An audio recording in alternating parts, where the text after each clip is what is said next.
স্বামী স্ত্রী রাতও কাটায়নি। ১৯৯৪ সালের ২৮শে ডিসেম্বর শেখ হাসিনা জাতীয় সংসদ সদস্য পদ থেকে পদত্যাগ করলেন। ২৯ নং মিন্টো রুটে সরকারি বাসা ত্যাগ করে ধানমন্ডি ৫ নম্বর রুটের ৫৪ নম্বর বাড়িতে উঠলেন। ধানমন্ডির বাড়িটি প্রথম ও দ্বিতীয় তলা শেখ হাসিনার পরিত্যক্ত স্বামী ডাক্তার ওয়াজেদ মিয়ার নামে, আর তৃতীয় তলা শেখ হাসিনার নিজের নামে। শেখ হাসিনার অবহেলিত ও পরিত্যক্ত স্বামী বৈজ্ঞানিক ডাক্তার ওয়াজেদ মিয়া এই বাড়িটি করার সময় দ্বিতীয় তলা করার পর টাকা ফুরিয়ে গেলে শেখ হাসিনার কাছে ধার চান। তখন শেখ হাসিনা তৃতীয় তলা তার নিজের নামে লিখে নিয়ে তারপর ডাক্তার ওয়াজেদ মিয়াকে টাকা ধার দেন। অবশ্য এই বাড়িতে ডাক্তার ওয়াজেদ মিয়া আর শেখ হাসিনা একসঙ্গে একটি রাতও কাটায়নি। শুধু এই বাড়িতে কেন, ১৯৮১ সালের ১৭ই মে শেখ হাসিনা বাংলাদেশে আসার পর থেকে ১৯৯৭ সাল ফেব্রুয়ারি মাস পর্যন্ত এই ১৬-১৭ বছর একসঙ্গে স্বামী স্ত্রী হিসাবে রাত কাটানো তো দূরের কথা, এক বাড়িতেই কখনো থাকেননি। ১৯৮১ সালে ১৭ই মে বাংলাদেশে আসার পর থেকে কিছুদিন শেখ হাসিনা ডাক্তার ওয়াজেদ মিয়ার মহাখালীর সরকারি কোয়ার্টারে ছিলেন।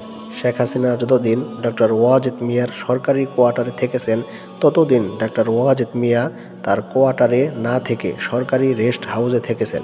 এরপর শেখ হাসিনা ধানমন্ডির তার পিত্রালয়ে বঙ্গবন্ধু ভবনে চলে আসেন।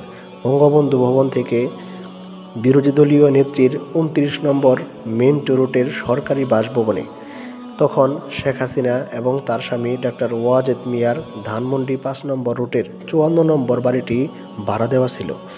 ১৯৯৪ সালে ডিসেম্বর মাসে ধানমন্ডি ৫ নম্বর রুটের ৫৪ নং বাড়িটির ভাড়াটিয়াদের এক প্রকার জোর করে তাড়িয়ে দিয়ে খালি করা হয় এবং তারপর বঙ্গবন্ধু কন্যা শেখ হাসিনা এই বাড়িতে আসেন। এই বাড়িতে থেকেই নানা আন্দোলন সংগ্রাম এবং নির্বাচনের পর জননেত্রী বঙ্গবন্ধু কন্যা শেখ হাসিনা প্রধানমন্ত্রী হয়ে রাষ্ট্রীয় অতিথি ভবন করতোয়া, বর্তমানে গণভবনে গিয়ে ওঠেন।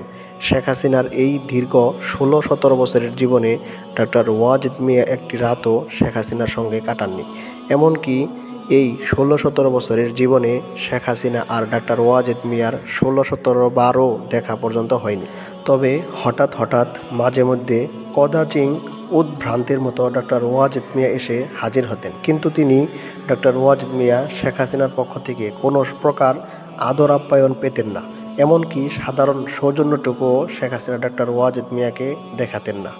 শেখ হাসিনা যখন বিরোধী দলীয় নেত্রী হিসাবে ২৯ নং মিন্টো রুটের সরকারি বাসায় থাকতেন, তখন এক ঈদের দিনে সাধারণ দর্শনার্থীদের মাঝে সাধারণ মানুষের মতোই ডাক্তার ওয়াজেদ মিয়া শেখ হাসিনার সঙ্গে ঈদ মোবারক জানাতে এলেন। কিন্তু শেখ হাসিনা আগত সকলের কোশলাদি বিনিময় করলেও তার স্বামী ডাক্তার ওয়াজেদের সাথে কোনো প্রকার কোশলাদি বিনিময় তো দূরের কথা, ভ্রুক্ষেপও করলেন না। এমনকি তাকে ডাক্তার ওয়াজেদ মিয়াকে বসতে পর্যন্ত কেউ বললেন না। ডাক্তার ওয়াজেদ মিয়া কিছুক্ষণ করুণভাবে ফেল করে শেখ হাসিনার দিকে তাকিয়ে থেকে ধীরে ধীরে ঘর থেকে বেরিয়ে গেলেন। ঘর থেকে অসহায়ের মতো হাঁটতে হাঁটতে গেটের বাইরে চলে গেলেন। একমাত্র শেখ হাসিনা আর তার খুবই ঘনিষ্ঠ কয়েকজন ছাড়া কেউ জানল না, বুঝল না এই লোকটি কে। অনেকবার অসুস্থ হয়ে সোহরাওয়ার্দী হাসপাতাল সহ বিভিন্ন হাসপাতালে অনেক মাস পড়ে থাকলেও শেখ হাসিনা একটিবারের জন্যও তার স্বামী ডাক্তার ওয়াজেদ মিয়াকে দেখতে যেতেন না।